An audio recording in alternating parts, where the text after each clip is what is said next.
My parents suddenly appeared and started banging on the car window. Dad, did someone ask you to do something? Well, what might that be? You're always so stubborn. Just be quiet and persuade Steve. The chairman prefers his own father, so I'm going to decline. Otherwise. So, they were in cahoots with my in-laws, plotting to oust my husband Steve from his position as the next chairman. Then I noticed my mother was holding something like a crowbar. She swung it high and then, crash. The window shattered with a loud noise. I was stunned when I heard Steve's car, which had fallen off a cliff, was found with a suicide note. But a week after the car was discovered, an envelope arrived by courier, scheduled for that day. Steve? I quickly took the envelope and opened it with trembling hands. Inside was a letter. And a key. Read this without letting my parents find out. Of course, I knew that. But he must have wanted to write it. This is something I wrote in advance in case something happened. If I'm there when you receive it, just laugh and give it back to me. But if I'm not, please, Hannah, take what's stored in this locker and run to my uncle's place immediately. Lucy, my sister-in-law who was reading it with me, and I looked at each other. Then we grabbed the bare essentials and ran to the house where Steve's Uncle Ronald lived. To protect myself and my children, and to expose what our parents had done. My name is Hannah McKinley, 34 years old. I'd like to say I'm just a typical housewife, but that was only true until a week ago. Now, I'm a widow with 2 children. My husband Steve is said to have taken his own life. That's the most likely possibility, I was told. His car had fallen off a cliff.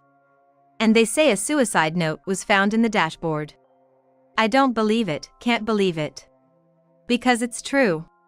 He had no reason to take his own life. Not himself.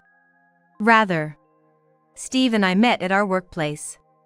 A real estate chain's resort hotel, that's where I had always wanted to work. As a child, I was captivated by a large, beautiful hotel I was invited to by my parents' acquaintance. I chose a college important for the tourism industry and worked part-time in a local hotel. Finally, I got a job at the resort hotel I had longed for. It was known for its rigorous employee training, and I almost gave up early on. I was able to keep going thanks to a senior employee at the time. Amidst people quitting one by one, unable to endure, there was someone who stayed and watched over me, the one who remained. He was Steve McKinley, who later became my husband. After 2 years of dating, we got married. But then I was shocked to learn the truth. Steve was the nephew of the chairman of this real estate group. He was supposed to become a top executive in the group, but at that time, he was still training as a regular employee at the resort hotel. After we got married, he moved from the hotel to real estate, often visiting his uncle, the chairman. Originally a local real estate business, the group expanded significantly after the 1950s. The current chairman is the second generation, and the company's success has been largely due to his efforts. Thanks to convincing his parents during the economic bubble, they suffered less when it burst. He then steadily advanced into resort development. But things got murky around the chairman, who had fallen ill the previous year. As he had no biological heir, Steve was named as his successor. And that's what shortened his life. I was shocked and struggled to accept the news of Steve's death from the police. That's when my in-laws, Marcus and Ivana, began bombarding me with phone calls. Hannah, Steve is in a real mess now, isn't he? A real mess? Is that the simple way they sum up their own son's situation? Hey, Hannah. It's gonna be tough for you alone from now on, right? Why don't you come to our place? Yeah. With Steve gone, you're going to have financial difficulties, won't you? My father-in-law and mother-in-law took turns saying such things. Feeling irritated by their words, I replied, I can't even begin to think about the future right now, and then I hung up the phone. I thought to myself, what are they talking about now? After all, I had only met these in-laws twice. Once to announce our marriage, and then on the wedding day. They didn't even show their faces when our son and daughter were born. Yes, Steve had been avoiding his parents, my in-laws. When I questioned Steve about his parents' behavior at the time of our marriage, he told me, "They are scum who never even try to work for themselves." Steve's parents currently hold some positions within the McKinley Real Estate Group. "But that's just to keep them from doing anything," Steve had explained to me. Apparently, unlike his talented uncle, everything they did turned out to be a setback for the group. So, they're given nominal positions and are made to travel under the guise of inspection, just to keep them from messing up. Didn't you go with them on these trips, seeing different places? Steve laughed it off. No way. Lucy and I were always left alone in our big house. Steve had a sister named Lucy. She married a man with no ties to the group and lived in a city where he worked. Steve's brother-in-law, Harvey, got along strangely well with Steve. When he was in town for work, he would go out of his way to talk to Steve. Lucy would say things like, "I'm jealous of Steve," about the way those men were. Yes, these two siblings got along well. Both had a strained relationship with their parents. But I'm fine with it. Once I got married and moved away, I didn't care about them, Lucy said breezily. But Steve is involved with the group. And what about it? Our parents know they're the failures of the group, so they hate seeing my successful brother. Is that how it is? It is in our family. But it must be different with your family, right? Not at all. That's right. I too had a poor relationship with my own parents. Well, it was good when I was a child. As an only daughter, I thought I was loved reasonably well.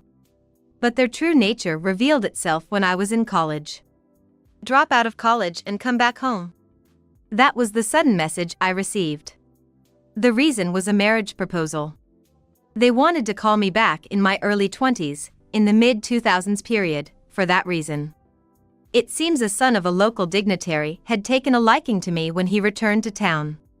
This spoiled rich kid insisted he wanted me, and my parents tried to fulfill his wish for their own benefit.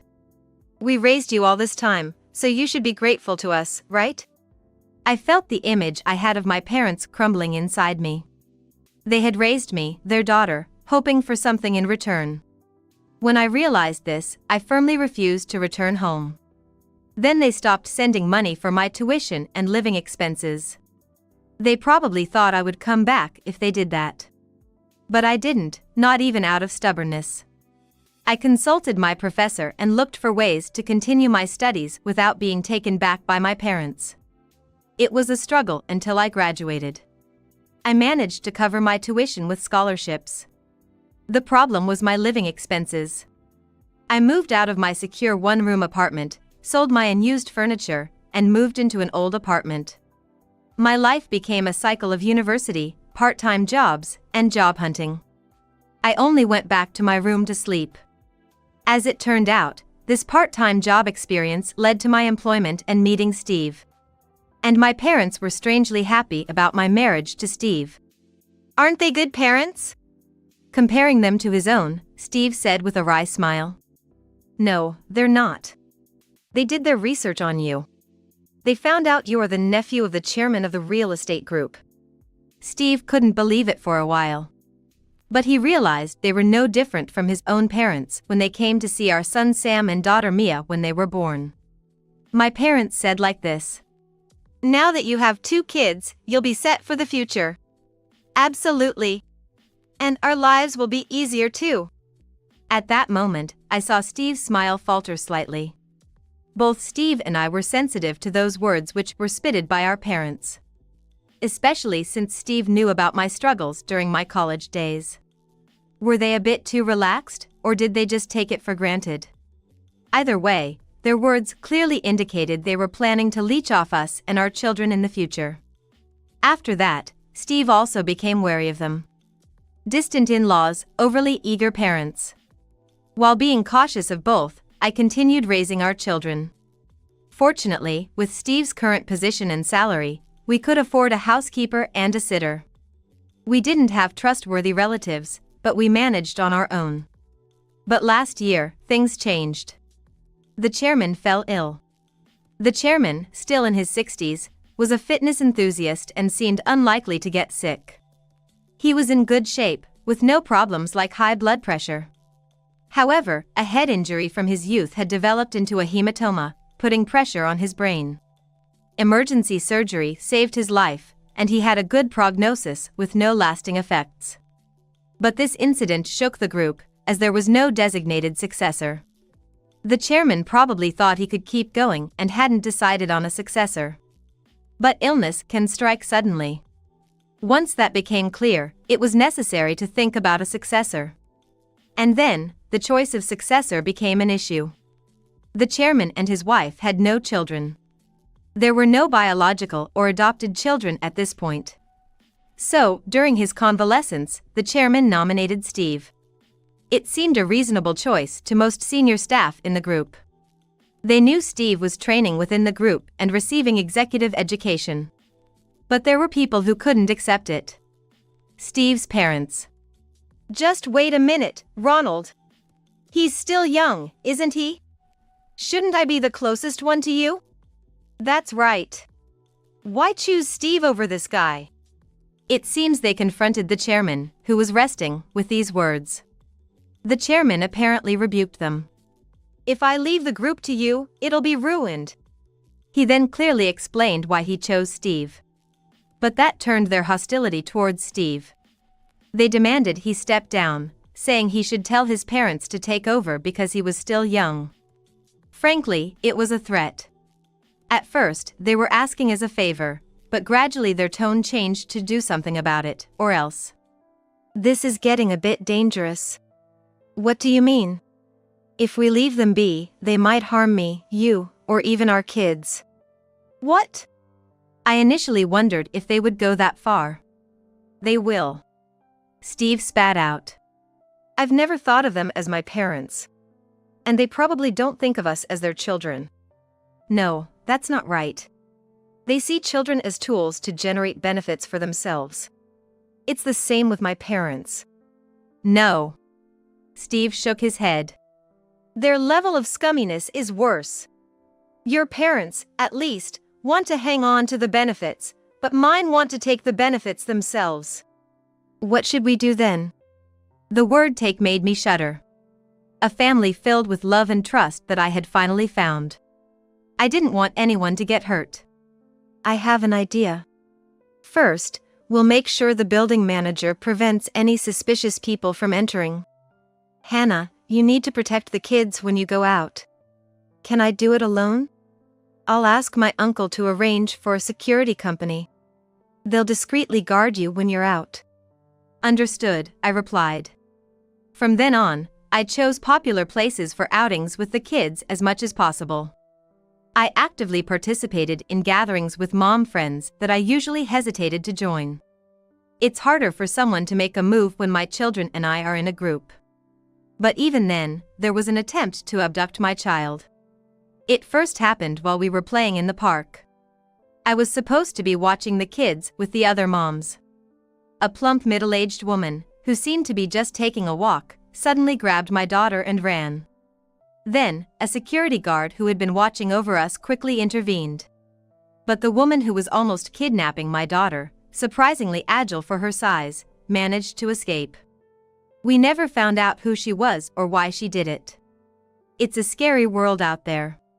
Let's all be careful, everyone said.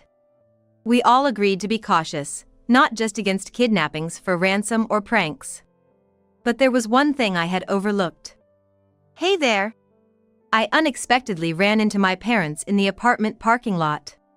It was when I was getting out of the car after shopping with the kids. In a panic, I hurried back into the car and locked the doors. My parents blatantly and forcefully started knocking on the car windows. Mom, why are Grandpa and Grandma doing this? I'm scared.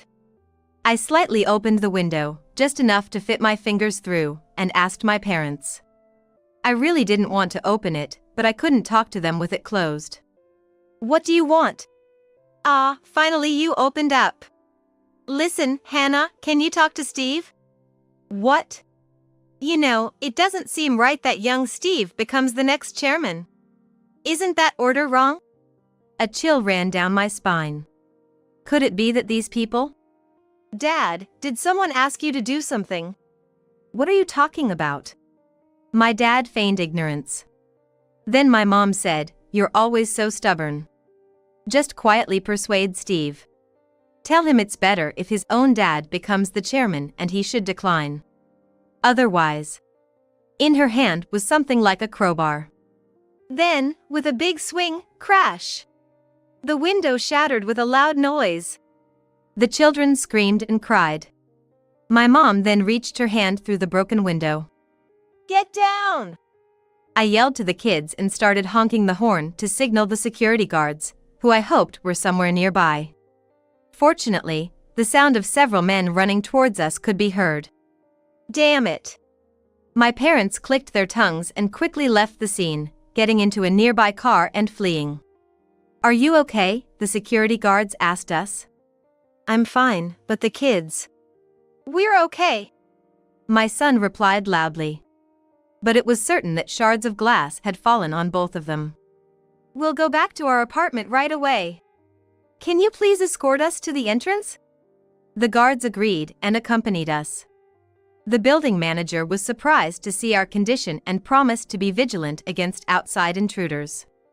That evening, when Steve returned, I told him everything. My own parents, of all people. Yeah, they must have been roped in. Promised a good position if they become chairman or something. It was very possible. Very, very possible. Why did our parents have to be such people? This is seriously bad.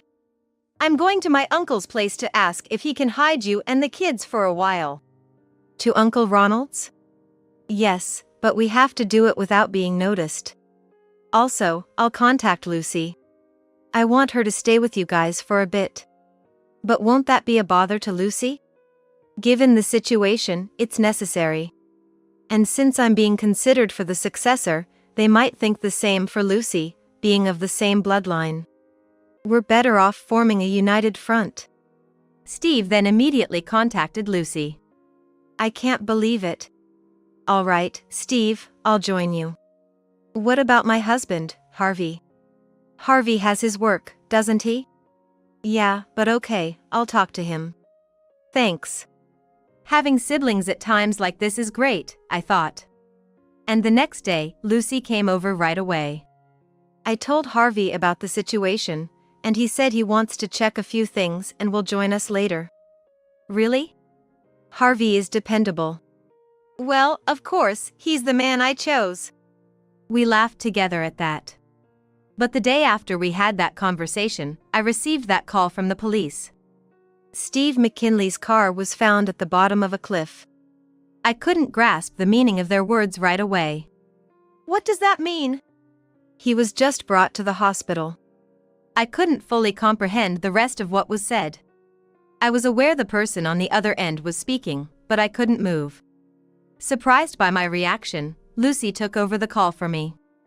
After that, I was mostly led around by Lucy to various places. We went to the police station, confirmed the news, and were handed an envelope found in the dashboard. A suicide note. When I opened it, there was a printed letter. The content was about not being able to bear the responsibility of being appointed chairman, and being regrettable for it. So, the police concluded that my brother took his own life? No, there's still an autopsy to be done. We've only shown you this because it was found. He wouldn't do that to himself. I raised my voice then and there. How could he, after telling us to be so careful? I couldn't articulate any more words after that. The police said they would contact us when it was time to retrieve Steve's body. I vaguely remember the time that followed. The local news on TV kept saying that it was unclear whether it was an accident, but a suicide note was found, suggesting it was likely a self-inflicted death. Angry, I turned off the TV, and my kids looked at me anxiously. When is Daddy coming home? My son is 8 and my daughter is only 5. Both had been kept out of school and kindergarten for a little while. Having Lucy around was truly a blessing during this time. My mind felt like it was covered with a thin veil, making everything feel unreal. Then, a week after Steve's car was found. An envelope arrived via courier, scheduled for that day. Hannah, this is for you. Lucy handed it to me as I was lost in thought. I glanced at the sender's name and my eyes widened. Steve? In a hurry, I took the envelope and opened it with trembling hands. Inside was a letter. And a key. Read this without letting my parents find out. Of course, I knew that. But he must have wanted to write it. This is something I wrote in case something happened to me. If I'm there when you receive it, just laugh and give it back to me. But if I'm not, I'm begging you, Hannah, take what's stored in this locker and run to Uncle Ronald's place right away. Lucy and I exchanged looks as we read. Then, in a hurry, taking only the bare essentials, we took the kids and got into Lucy's car. My car had been in repair since that incident. I didn't trust myself to drive a loaner car to another state to Ronald's place. So, I asked Lucy to do it. Leave it to me, but put on a knit hat and mask, Lucy said with a smile. And then we just drove. We were on edge until we reached Ronald's house in the neighboring state. I assumed the security guards were nearby. But I was still worried about something happening to the car, especially after what happened to Steve. We had already informed Ronald we were on our way, and upon arriving, we parked inside the property and rushed to the main building. Ronald, the chairman, and his wife Olivia were already waiting to welcome us. You made it, Hannah, Lucy. Steve told me to put guards on you, and that he'd send you here eventually. But I never imagined it would come to this. Thank you for having us. I'm sorry to bother you, but we had nowhere else to turn. I appreciated them sincerely. The children were looking around the grand entrance, wide-eyed. Don't worry. I never thought it would come to this. I underestimated the situation. I never thought they'd actually go after Steve himself, those people. He clenched his fist in frustration. We were then led into a spacious living room. It was a room with a warm and peaceful atmosphere. His wife Olivia instructed the housekeeper, and soon, she brought treats for the kids to one corner of the room. Thank you. It's all right. You'll want to keep the kids within your sight now, won't you? Yes, I didn't want to take my eyes off them for even a moment. But the conversation we were about to have was not something I wanted the children to hear. That man has always been rotten to the core. But even though we wanted to exclude him from the group, we never quite had the definitive evidence. Letting him run loose has led to this. It's not your fault, Uncle Ronald. My parents were also involved in this. Both Steve and I, we unfortunately shared the same fate of having terrible parents. If I had known it would come to this, we should have taken Steve in as our adopted son much earlier, said Olivia, almost to herself. Then, Ronald suddenly looked up. That's right, that's a good idea. Call the lawyer. Uncle Ronald? I don't want those kids to end up like Steve. With those words, he made a proposal to me. Eventually, Steve's body, after the autopsy, was brought to Ronald's house. It was for a private funeral and a memorial service within the group. I attended, hosting the funeral with the children. My parents sat behind us, blatantly as a part of the family. Attendees like superiors and colleagues, all bewildered and saddened by Steve's sudden loss, expressed their condolences. Steve was truly a great employee. We were all looking forward to his future in the group. Thank you. Steve would have been honored to hear that. I mechanically repeated such greetings. His peers and friends, my own friends, cried over his unexpected loss. Everyone involved with Steve personally was genuinely good. But his parents. After the memorial service, Ronald gathered the family, in-laws, and management at his house. The large garden and hall of his house were crowded with many people. Amidst this, someone came rushing in. Harvey! Lucy's husband, Harvey, had just arrived. He was clutching a bag tightly as he ran. Sorry I'm late, Lucy, Hannah. I got held up with some things. But having the memorial and general meeting on the same day helped. I managed to get everything done. Harvey grinned. I return these to you, he said, pulling out a set of documents and a memory stick from his bag. Is everything all right now? It was the contents from the locker indicated by the key we received the other day. After rushing off by Lucy's car, we met up with Harvey, who made copies of the documents and the memory stick.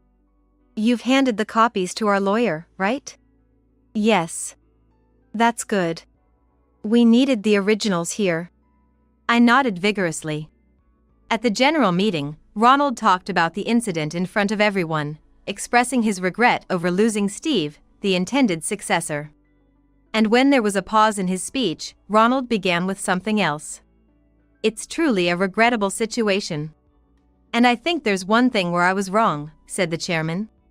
He called me and my 2 children closer.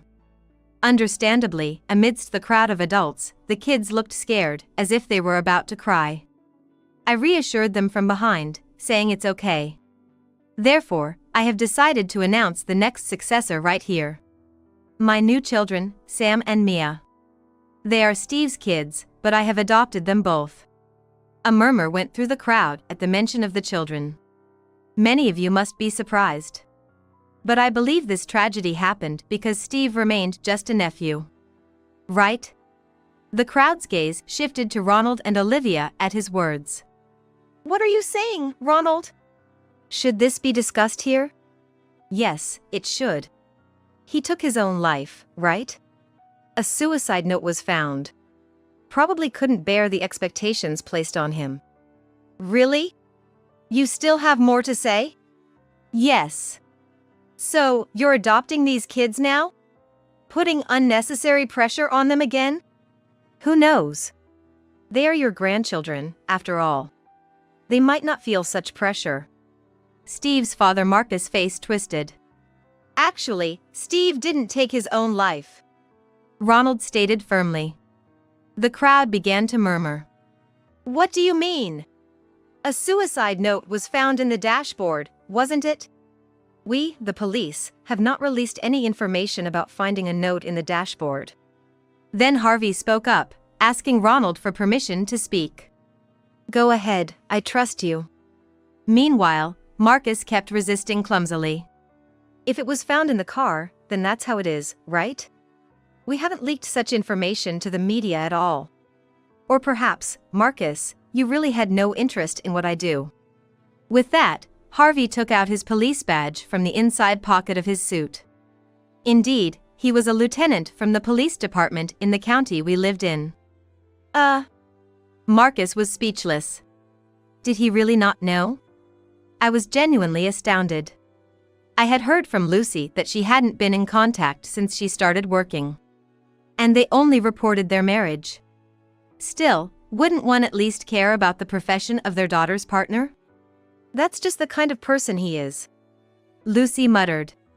I could only provide crucial evidence in the investigation. Harvey continued. The police had been investigating Steve's car from the start, noticing early on that something had been done to the brakes. It seemed this tampering happened on the day Steve sent the letter by courier. Steve first went to place something in a locker at the station, then went to a convenience store there to send the letter to Hannah. It took some time. That's when the brake system was tampered with. But it wasn't immediately dangerous. Later, Steve drove towards this house. On the way, he encountered a road with several winding sections, right? The crowd started whispering. Yes, many agreed. There, he was subjected to the harsh drive because of road rage driving following his car, intentionally, as obvious. The roads here aren't always wide, you know. Indeed, it's a common issue in rural areas, busy roads that aren't wide enough. Steve was forced into a situation where he had to brake precisely. But eventually, he realized the brakes were failing, and it was too late. So that's what happened. True? Ronald asked gravely. His words were unclear, but the meaning was understood by all. Yes. And the police have identified the road rage driver from Steve's dashcam and have him in custody, Harvey said, smiling at my in-laws. But how are we connected to this? The road rage driver seems to have been just a hired person. The actual employer is still under investigation. However, you, Marcus, are already set to be prosecuted for a different case. A different case? Yes. For the embezzlement you've been committing for years. Steve had been quietly investigating this. Here's the evidence. Suddenly, several projectors around the room lit up, displaying various documents on the walls. We are arresting you for the embezzlement of the moment. The doors opened, and police entered the room. And Harvey glanced briefly at me, then elsewhere. You there? Us? My parents were half getting up from the seat. You have a warrant for your arrest for destroying Hannah's car. What? It's just family matters. My mother protested. I confronted her sharply. Family? A parent who breaks a car window with a crowbar? Indifferent to shards falling on their grandchildren? Glaring fiercely, I spoke with all the strength I could muster. You are not parents to me at all. Stunned, my parents slumped back into their seats. After that, my in-laws, arrested for embezzlement, confessed during their interrogation to a plan to eliminate Steve, adding to their charges. My parents were also charged with property damage and aiding my in-laws' scheme. The case was first leaked to the local media, making headlines in regional newspapers and news broadcasts. But it didn't end there. Given the sensational nature of the story and the fact that it involved a crime orchestrated by the actual parents, it became fodder for national news and talk shows. And in today's age, that wasn't the end of it. Stigmas were all but stamped on them, marking their identity online forever. Even if they were released, it's hard to imagine what they could possibly do. But that's no longer my concern. Since then, we have been living in Ronald's house, provided with rooms of our own. Olivia adores the two new children, Sam and Mia, perhaps a bit too much. Given that she always wanted children but couldn't have any. For now, I think it's all right. Sam and Mia, having just lost their father, had to change schools and kindergarten. I feel sorry for involving them in adult conflicts. But considering their safety, this seems to be the best solution. As for Ronald, he is determined to stay healthy at least until Sam and Mia come of age, focusing on his physical fitness every day. Everyone, tea is ready. I spend my days here taking care of my children and being a companion to Ronald and Olivia. I don't know how much help I am to them, but for the sake of the children, I intend to live my life to the fullest.